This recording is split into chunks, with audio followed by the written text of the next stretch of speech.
Hi, my name is Pamela Coons, Associate Professor of Medicine in the Division of Oncology at Yale School of Medicine and Yale Cancer Center. I'm excited to announce ASCO's new open access journal, JCO Oncology Advances. As the inaugural editor-in-chief, I hope to support JCO Oncology Advances to become the premier platform to bridge the gap between accessible scientific research and clinical care. Stay tuned for more information, including new article types, at ascopubs.org/JCO Oncology Advances. We look forward to seeing your submissions in spring of 2024.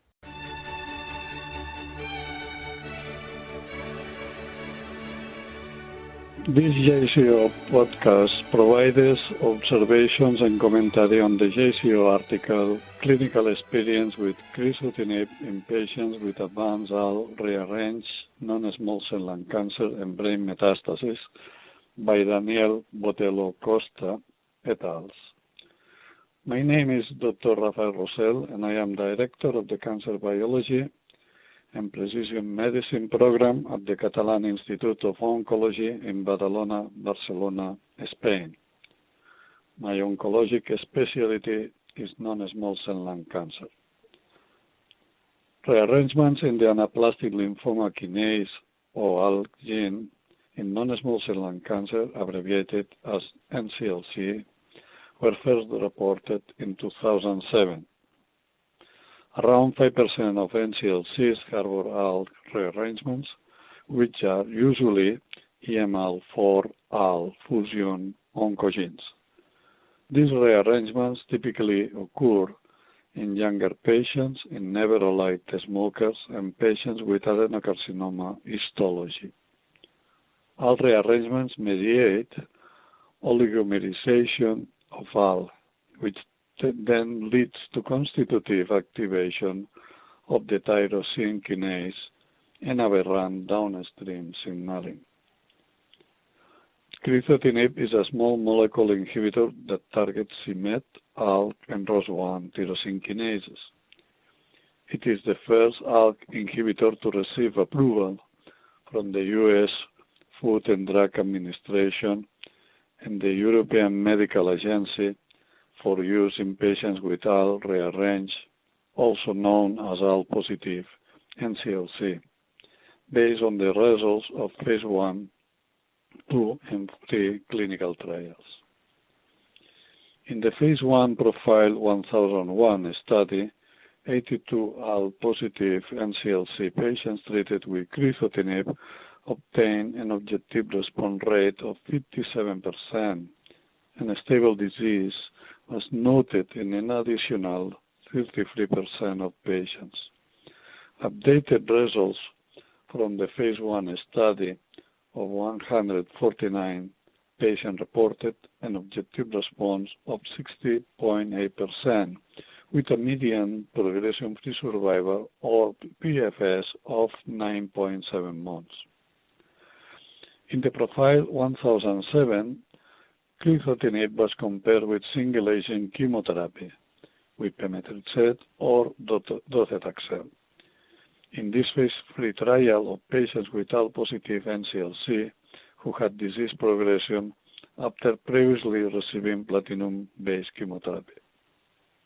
Compared with chemotherapy, crizotinib had longer median PFS, 7.7 months versus 3 months, has a ratio 0.49, p-value less than 0.001. The objective response rates were 65% with crizotinib and 20% with chemotherapy, p-value less than 0.001.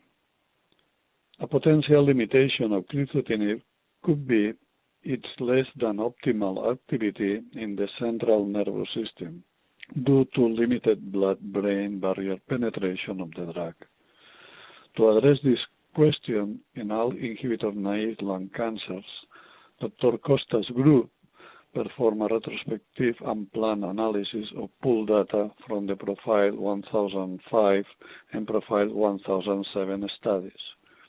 Interestingly, in the pool analysis of Profile 1005 and Profile 1007, 31% of the patients, or 275 of 888, had asymptomatic brain metastasis at baseline inclusion into these trials. The results indicate that crizotinib had activity in the CNS with a rate of initial intracranial disease control. The authors measured disease control rate, DCR, equals PR plus SD, similar to that of the systemic tumor burden after 2 reimaging studies, 12 weeks of therapy.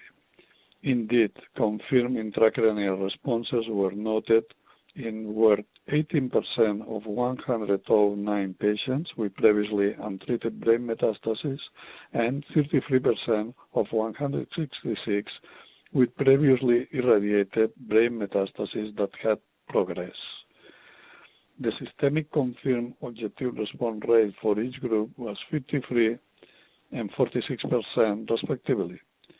For the additional 613 patients without brain metastasis, the objective response rate was 55%. Recently, in December 2014, the Profile 1014 phase 3 trial of first-line crizotinib versus chemotherapy in ALK-positive NCLC has also shown longer PFS with crizotinib than with chemotherapy. Median 10.9 months versus 7 months, has a ratio for progression with crizotinib 0.45, p-value less than 0.001. The hazard ratio of 0.57 also favored crizotinib in patients with brain metastasis. Asymptomatic brain metastases occur in higher proportion of patients and were noted in 26% in this phase 3 trial. Objective response rate were 74 and 45% respectively, p-value less than 0.001. Median OS was not reached in either group. Hazard ratio for death with crizotinib is 0.82, p-value p equal 0.36. The results of the pool analysis by Costa et al. Can be placed in context with the Profile 1014 clinical trial results that suggest that crizotinib may delay the natural history of brain metastasis progression or development when compared to first-line systemic chemotherapy, although this information has only been reported in preliminary reports. Most ALK-positive crizotinib-resistant tumors remain ALK-dependent and respond to more potent next-generation ALK inhibitors. However, resistance to next-generation ALK inhibitors invariably develops. In one-third of crizotinib-resistant cases, resistance is mediated by missense mutations in the ALK tyrosine kinase domain. 8 different mutations in the ALK tyrosine kinase domain has been reported in crizotinib-resistant NCLCs, and the L1196M and G1269A are the most common. Theritinib, alectinib, and AP26113 are potent ALK inhibitors that suppress the kinase activity of several mutations associated with crizotinib resistance, including the L1196M and G1296A mutations. Some crizotinib-resistant mutants are resistant to theritinib, C1156Y, G1202R, NF1174C, and or alectinib, G1202R in vitro. A U.S. phase 1 study of alectinib, an ALK inhibitor in 44 ALK-positive non-small cell NCLC patients previously treated with crizotinib show a 55% objective response rate, with 36% of patients having stable disease.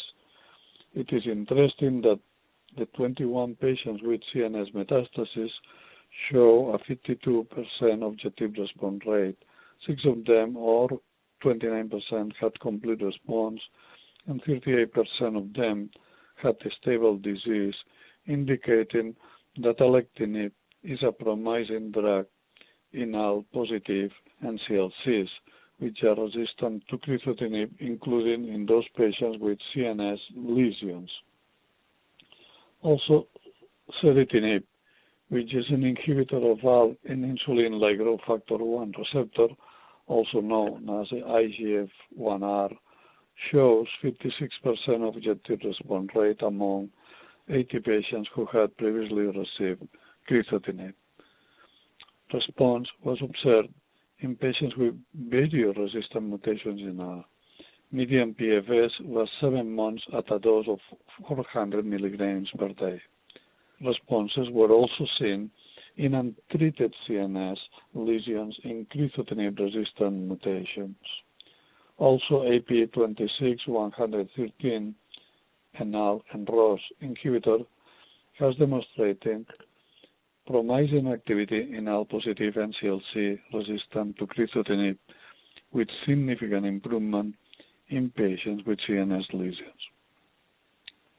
At present, 9 next-generation ALK inhibitors are being tested for activity in both crizotinib-naive and crizotinib-resistant patients.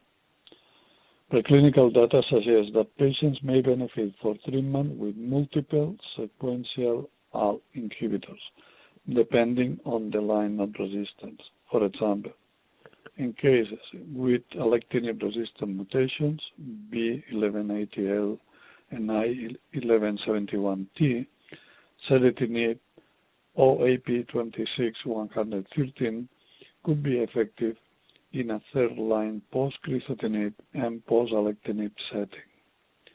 Otherwise, other mutations such as F1174B respond to alectinib but not to serotinib. However, serotinib and alectinib are not effective against the solvent from mutation G1202R, and the use of heat shock protein 19 HSP90 inhibitors could provide benefit, as could other novel therapies. Other mechanisms of resistance are independent of ALK and involve activation of alternative signaling pathways. Among the bypass drugs are the epidermal growth factor receptor, EGFR, IGF-1R, or MET. Intriguingly, the type of ALK inhibitor could favor some of these bypass drugs. It has been shown that hypoxia pathways are significantly enriched in ALK-positive NSCLCs compared with other types of NSCLC. ALK regulate VEGF-A production and tumor angiogenesis in anaplastic large cell lymphoma and ALK-positive NSCLC, and treatment with bevacizumab strongly impairs growth in mouse xenograft. In ALK-mutated neuroblastomas, ALK mRNA levels are elevated twofold in comparison with tumors with wild-type ALK. ALK overexpression leads to RET upregulation and growth of tumors with ALK F1178L mutation was impaired by vandetanib. These findings highlight the need to gain insights into the potential role of ALK mRNA levels in ALK-positive NSCLC patients and to see whether this can be further correlated with RET expression and some specific resistant mutations such as F1174B, which is resistant to serotinib but sensitive to alectinib. This concludes the JCO podcast. Thank you for listening. For more original research, editorials, and review articles, please visit us online at jco.org. This production is copyrighted to the American Society of Clinical Oncology. Thank you for listening.